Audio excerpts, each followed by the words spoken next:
एक समय की बात है। हरे भरे खेतों के बीच बसे एक छोटे से गांव में रामू नाम का एक गरीब किसान रहता था। वह दिन रात कड़ी मेहनत करता। उसके हाथ कठोर और पीठ झुकी हुई थी। वह अपनी जमीन से जिंदगी निचोड़ता था। रामू का एक बेटा था जो अपने मेहनती पिता के बिल्कुल विपरीत था। ओम नमः शिवाय। ओम नमः शिवाय। अरे सुनती हो विमला, रघु का क्या होगा? किसी काम में मन नहीं लगता, बस दिन रात नाम जपता रहता है। ओम नमः शिवाय, ओम नमः शिवाय।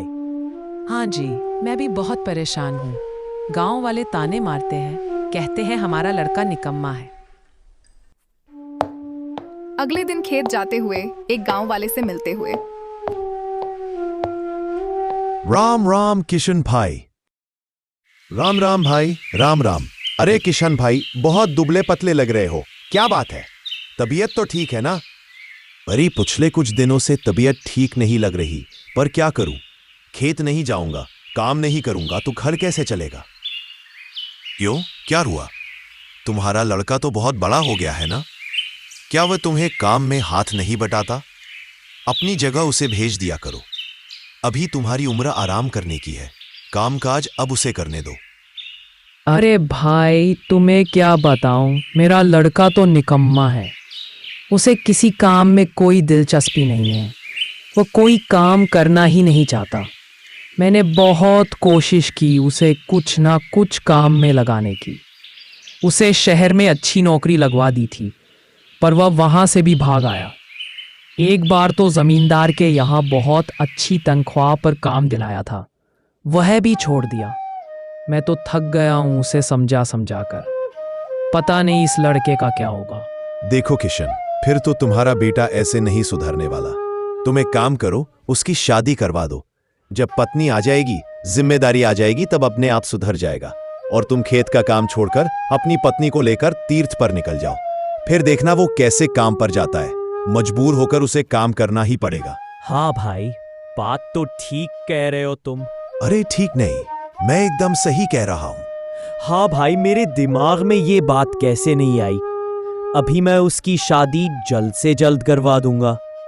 अगर तुम्हारी नजर में कोई लड़की हो तो मुझे बताओ, मैं जल्द से जल्द उसकी शादी करवा देता हूं। हाँ, लड़की तो है, बस तुम्हारी हाँ हो। एक लड़की है मेरी नजर में जो बहुत अच्छी है, सुंदर है और कामकाज में भी बहुत अच्छी है। तुम्हारे घर का सारा काम संभाल लेगी। और मैंने सुना है ये गीता बहुत आज्ञाकारी पर बहुत मेहनती भी है। कोई भी काम करवा सकते हो, कभी मना नहीं करेगी। और वह लड़की तुम्हारे बेटे को सुधार कर ही रहेगी। अरे यह तो बहुत अच्छी बात है। मैं अभी घर जाकर विमला से बात करता हूं। यही करना पड़ेगा तुम्हें, दूसरा उपाय नहीं है तुम्हारे पास। अरे सुनती हो विमला, वह पड़ोस के खेत वाले रमेश भाई मिले थे। वह कह रहे थे कि उनकी नजर में एक लड़की है जो बहुत अच्छी है, बहुत मेहनती भी है और दिखने में भी सुंदर है। तो मैं सोच रहा था कि क्यों ना हमारे रघु की शादी उससे करवा दें। हाँ, मैं भी यही सोच रही थी। घर में बहू आएगी तो रघु कुछ काम धाम तो करेगा। हम दोनों तो इतने दिन से कोशिश कर कर के थक चुके हैं, फिर भी ये लड़का सुधरने का नाम नहीं लेता। शायद शादी के बाद सुधर जाए। रघु के माता पिता रघु की शादी मंदाकिनी से करवा देते हैं। घर में बहू आ जाती है। रघु के पिता, देखो रघु, अब हमारी जिम्मेदारी खत्म। अब यह घर और खेत तुम्हें संभालना है। हम दोनों तो जा रहे हैं तीर्थ यात्रा पर। कब लौटेंगे ये नहीं पता। जब हमारा मन होगा तब लौट आएंगे। बेटा, अपनी जिम्मेदारी अच्छे से निभाना। हम सब तुम्हारे भरोसे सब छोड़कर जा रहे हैं। उम्मीद करते हैं कि तुम हमें निराश नहीं करोगे। अब कुछ दिनों बाद इतना कहकर दोनों चले जाते हैं। कुछ दिन बीत जाते हैं, लेकिन रघु की आदतों में कोई फर्क नहीं पड़ता। ओम नमः शिवाय। ओम नमः शिवाय।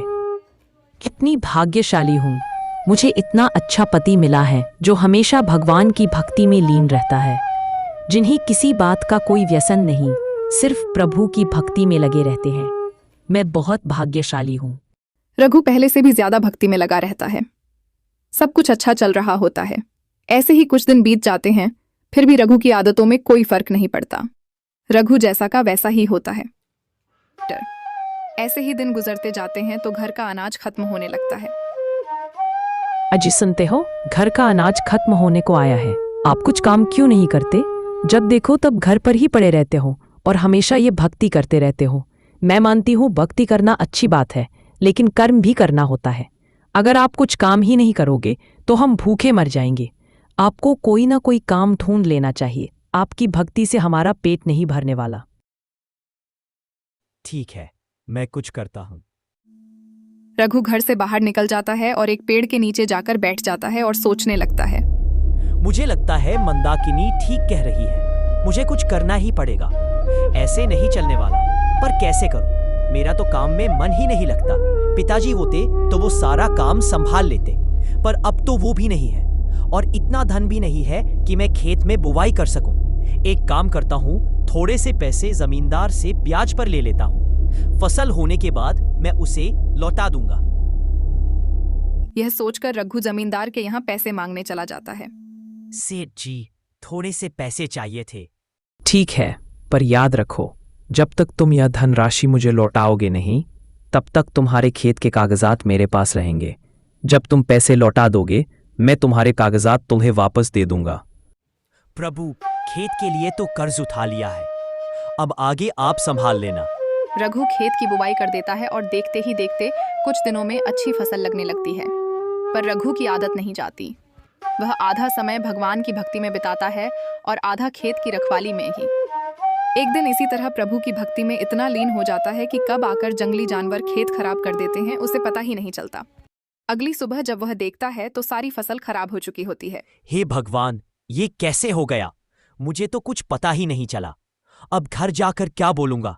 जमींदार के पैसे भी लौटाने हैं। हे भगवान, ये आपने क्या कर दिया? अब मैं क्या करूं? यही सोचते सोचते वह घर पहुंच जाता है। मंदाकिनी, हमारे खेत की सारी फसल जंगली जानवरों ने खराब कर दी। इतनी फसल खराब होने तक आप क्या कर रहे थे? दरअसल मुझे पता ही नहीं चला कि उन्होंने ये सब कब कर दिया। मुझे सब पता है ये कैसे हुआ होगा। आप अपने नाम जप में इतने व्यस्त हो गए होंगे कि आपने ध्यान ही नहीं दिया होगा। इसी वजह से ये सब हुआ है। कुछ तो शर्म करो। मैंने बहुत से लोगों को भक्ति करते देखा है, पर ऐसी भक्ति जिसकी वजह से इंसान खुद का नुकसान करवा ले, क्या काम की? सब कुछ इस भक्ति की वजह से हुआ है। आपकी इस भक्ति की वजह से आज हम इतनी मुसीबत में हैं और आप पूरी तरह से पागल हो गए हो। ऐसे ही कुछ दिन बीत जाते हैं और घर का अनाज पूरी तरह से खत्म हो जाता है। मंदाकिनी रघु की आदतों से बहुत परेशान हो जाती है। रघु फिर भी घर ही बैठा रहता है, कोई काम नहीं करता। अब ये तो कुछ नहीं करेंगे, मुझे ही कुछ करना पड़ेगा। मेरी तो किस्मत ही फूट गई इस आदमी से शादी करके। मैंने क्या सोचा था और क्या हो गया? जब मैं शादी करके आई थी, मुझे लगा मुझे बहुत अच्छा पति मिला है जो भगवान की भक्ति करता है, और आज पता चला एक दिन यही दक्ति हमें ले डूबेगी। आज उनकी भक्ति की वजह से ही घर में खाने को एक दाना नहीं है। अब मुझे कुछ करना पड़ेगा। ये कितना भी समझ लो, ये कुछ नहीं करेगा। ये खुद भी भूखा मरेगा और हमें भी भूखा मारेगा। मैं काम करती हूँ, कहीं खाना बनाने का काम ढूंढ लेती हूँ। मंदाकिनी लोगों के घर जाकर खाना बनाने का काम शुरू कर देती है और इस तरह मंदाकिनी घर चलाने लायक थोड़े बहुत पैसे कमा लेती है और जैसे तैसे अपने घर का गुजारा करती है। एक दिन मंदाकिनी जब अपने काम से घर लौट रही होती है, तभी जमींदार मंदाकिनी को बीच रास्ते में रोक लेता है। मंदाकिनी, मेरा कर्ज कब लौटाओगी? अब तुम्हारे पति से तो पूछने का कोई फायदा नहीं। वह तो घर बैठा रहता है और उससे कोई उम्मीद करना बेवकूफ़ी है। अगर तुम अपना खेत वापस चाहती हो तो तुम्हें ही मेरा कर्जा लौटाना पड़ेगा। हमें थोड़े दिनों की मोहलत दे दीजिए, हम कुछ ना कुछ करके आपका कर्जा लौटा ही देंगे। ठीक है, लेकिन मैं तुम पर भरोसा करके तुम्हें कुछ दिनों की मोहलत देता हूं। तुम्हारे पति पर मुझे बिल्कुल भरोसा नहीं है कि वह कुछ काम करेगा, इसलिए जल्दी करो, पर मैं ज्यादा इंतजार नहीं करूंगा। मंदाकिनी इतना कहकर घर की ओर निकल जाती है। पता है, आज जमींदार ने मुझे बीच रास्ते में रोक लिया और कर्ज के पैसे मांगने लगा। वहां कई लोग थे, उन लोगों के सामने मेरी कितनी बेइज्जती हुई। उसने आपके बारे में भी बहुत बुरा भला कहा, पर मैं उसे कुछ ना कह सकी क्योंकि इसमें इसकी कोई गलती नहीं है। गलती आपकी है। आपको पता था आपसे काम नहीं होने वाला, फिर आप क्यों गए थे सेठ के पास पैसे मांगने? अब हम कर्ज के पैसे कैसे लौटाएंगे? मंदाकिनी, तुम फिक्र मत करो, मुझे भगवान पर पूरा भरोसा है। वह कुछ ना कुछ जरूर कर देंगे। आपसे तो बात करना ही बेकार है। आप अभी भी वहीं अटके हुए हैं। आपको नहीं पता इसी वजह से आज हम इस मुसीबत में हैं। भगवान कभी किसी की मदद करने नहीं आते। हमें खुद की मदद खुद ही करनी होती है। भक्ति से पेट नहीं भरता, उसके लिए काम करना पड़ता है। पर आपको समझाने से कोई फायदा नहीं है। इतना सब होने के बाद भी रघु अपनी भक्ति में फिर से लग जाता है और मंदाकिनी लोगों के घर काम करने के लिए जाने लगती है। ऐसे ही कुछ दिन बीत जाते हैं। फिर एक दिन जमींदार रघु के घर आता है। रघु कहाँ है?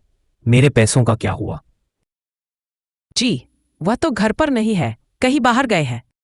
अच्छा, उसे पता था कि मैं आने वाला हूं, इसलिए जानबूझकर बाहर भाग गया। उसे क्या लगता है उसके ऐसे भागने से मैं पैसे छोड़ दूंगा? बिल्कुल भी नहीं। वैसे भी वह निकम्मा कहीं काम पर तो गया नहीं होगा। मुझे उसे पैसे देने ही नहीं चाहिए थे।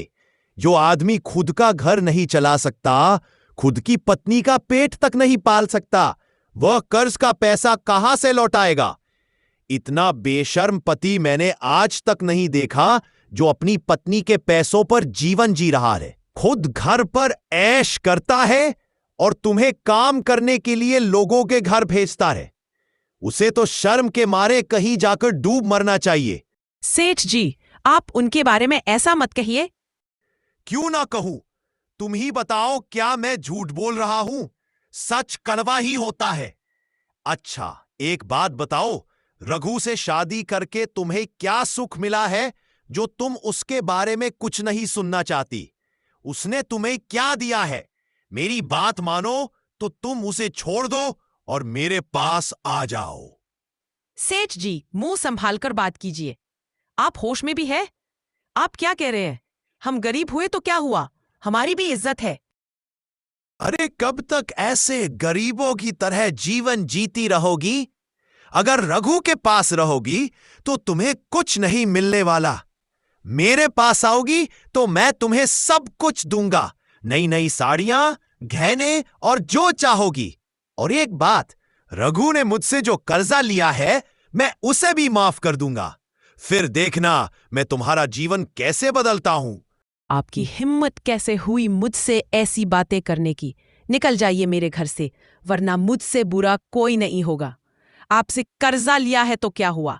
उसके बदले में आप जो मन में आए वह मांग लेंगे। आपने हमें समझ क्या रखा है? निकलते हो या नहीं, वरना 4 लोगों को बुलाकर सबके सामने आपको बेइज्जत ना कर दिया तो मेरा नाम भी मंदाकिनी नहीं। तेरी इतनी औकात, तू मुझसे ऊंची आवाज में बात करती है? मेरे ही टुकड़े पर पलते हो और मुझसे ही जबान लड़ाते हो? अरे, मैं तो तेरे भले की बात कर रहा था। वैसे भी उसने तुम्हें क्या दिया है और तुम मुझसे ही लड़ रही हो? अब देख मैं क्या करता हूं। तुम्हें पाई पाई के लिए मोहताज ना किया तो मेरा भी नाम बदल लेना। अब तुम दोनों अपना खेत भूल ही जाओ। उस खेत पर पैर रखने की हिम्मत मत करना, वरना टांगे तोड़ कर रख दूंगा। अब वो खेत मेरा हो चुका है, तुम दोनों का उस पर कोई अधिकार नहीं। इतना कहकर सेठ वहां से चला जाता है। मंदाकिनी को बहुत गुस्सा आ जाता है और वह सोचने लगती है, ये सब इनकी वजह से हुआ है। अगर ये कहीं काम देख लेते तो ये नौबत नहीं आती। आज हम एक एक दाने के लिए मोहताज हैं। ऊपर से जमींदार ने आज अपनी हदें पार कर दी। सब इनके कारण हुआ है। तभी अचानक रघु बाहर से आता है और अपनी पूजा पाठ में लग जाता है। ये सब मेरे घर में नहीं चलेगा। अपना बोरिया बिस्तर उठाइए और निकल जाइए यहां से। ये घर मैं चला सकती हूं और मैं ही चलाऊंगी। अब मुझे आपकी जरूरत नहीं। पता है आपकी वजह से आज जमींदार ने मुझे क्या क्या कहा। आपसे बात करना फिजूल है। आप बस चले जाइए मेरी नजरों के सामने से और फिर से अपना मुंह मत दिखाइएगा। जहां जाना है वहां चले जाइए। तुम ये क्या कह रही हो? मैं कहाँ जाऊंगा, कहाँ रहूंगा? ये सब आप अपने प्रभु से पूछिए और जहां रहना है वहां रहिए। बस अभी यहां से चले जाइए। इतना कहकर मंदाकिनी रघु को घर से बाहर निकाल देती है। रघु दूर जाकर एक पेड़ के नीचे बैठ जाता है और रोने लगता है। हे प्रभु, ये आज मेरे साथ क्या हो रहा है? बचपन से आपकी भक्ति की है, उसके बदले में आज मुझे ये कैसी सजा मिल रही है? मंदाकिनी घर के बाहर बहुत परेशान होकर बैठी होती है। तभी अचानक वहां एक आदमी आता है जिसके पास एक थैली होती है जिसमें बहुत सारा सामान होता है। वह आदमी आकर मंदाकिनी के सामने खड़ा हो जाता है। बहन जी, रघु नाम का आदमी यही रहता है क्या? वह यहीं रहते हैं, मेरे पति है वह। आप कौन हैं? क्या काम है? क्या उनसे भी कोई पैसे लिए थे? अरे नहीं नहीं, आप गलत समझ रही हैं। दरअसल आपके पति बहुत सालों से हमारे यहाँ काम कर रहे हैं, लेकिन आज तक उन्होंने कभी अपनी तनख्वाह नहीं ली। मैं उनकी तनख्वाह देने आया हूं। इतना कहकर वह आदमी वह थैली मंदाकिनी को दे देता है और वहां से चला जाता है। उसके जाने के बाद मंदाकिनी उस थैली को खोलकर देखती है और उसकी आंखें फटी की फटी रह जाती हैं। उसे थैली में बहुत सारे सोने के सिक्के, गहने, हीरे जवाहरात और बहुत सारा धन भी मिलता है। ये मैं क्या देख रही हूं? इतना सारा धन? मुझे समझ नहीं आ रहा ये हकीकत है या सपना। मुझे तो अपनी आंखों पर भरोसा ही नहीं हो रहा। यह कैसा चमत्कार है? ये तो बहुत छुपा रुस्तम निकले। कितने सालों से ये किसी के यहाँ काम कर रहे थे और मुझे बताया तक नहीं। मुझसे छुपाते रहे, रोज चुपचाप कहीं काम करने चले जाते थे। इनके मालिक के पास कितना धन होगा जो इन्होंने तनख्वाह के बदले में इतना कुछ दिया है। जरूर उनके मालिक बहुत ही ज्यादा धनवान होंगे। हाय, मैं ना जाने इनके बारे में क्या क्या सोच रही थी और गुस्से में आकर इन्हें बाहर तक निकाल दिया। मुझे जल्दी जाकर इन्हें ढूंढना होगा, पता नहीं कहाँ गए होंगे। मंदाकिनी दौड़ती हुई जाती है और रघु को ढूंढने लगती है। तभी मंदाकिनी को रघु एक पेड़ के नीचे बैठा हुआ मिल जाता है। मंदाकिनी रघु के पास जाकर, आप यहाँ बैठे हैं। मैंने आपको कहाँ कहाँ नहीं ढूंढा। मुझे माफ कर दीजिए और घर चलिए। नहीं मंदाकिनी, यही मेरी सजा है। मैं उस घर में नहीं आऊंगा। वैसे भी मैंने आज तक तुम्हें दिया ही क्या है? तुम्हें मेरे साथ केवल दुख ही मिला है। यह आप क्या कह रहे हैं? आपको पता है आज घर कौन आया था? और आप तो बड़े छुपा रुस्तम निकले और अभी भी नाटक कर रहे हैं। मुझे सब कुछ पता चल गया है कि आज तक आप किसी के यहाँ काम करने जाया करते थे और वे आज घर आए थे आपकी तनख्वाह देने, और उन्होंने जो दिया है उसे देखकर तो मैं दंग रह गई। उसमें इतना सारा धन है, इतने सारे जेवरात हैं कि हमारे आसपास के गांव में भी इतना धन किसी के पास नहीं होगा। अब तो बता दीजिए, आप कहाँ जाया करते थे? किसके यहाँ काम करते थे? ये तुम क्या कह रहे हो? मेरी तो कुछ समझ में नहीं आ रहा। आप अभी भी मुझसे झूठ बोल रहे हैं ना? मैंने कहा ना, मुझे सब पता चल गया है। अब सच छुपाने से कोई फायदा नहीं। जल्दी से घर चलिए और देखिए तो आपके मालिक ने आपके लिए क्या क्या भेजा है। वह मंदाकिनी के साथ घर जाता है और घर जाकर इतना सारा धन और आभूषण देखकर उसकी आंखें भर आती हैं। मंदाकिनी, ये सब ईश्वर की कृपा है। तुम्हें जो आदमी ये सब देने के लिए आया था वह कोई आम आदमी नहीं था। वह साक्षात ईश्वर ही थे जिनकी भक्ति मैं बचपन से करता आ रहा हूँ। देखो मंदाकिनी, आज उन्होंने मुझे उसके फलस्वरूप क्या दिया है जिसकी मैंने कभी कल्पना भी नहीं की थी।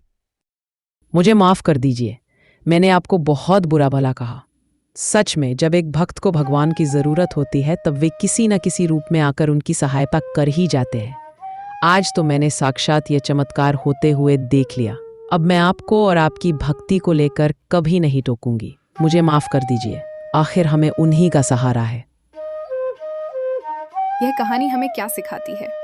क्या सच्ची भक्ति और कर्म दोनों जरूरी हैं या केवल भक्ति ही हमें पार लगा सकती है?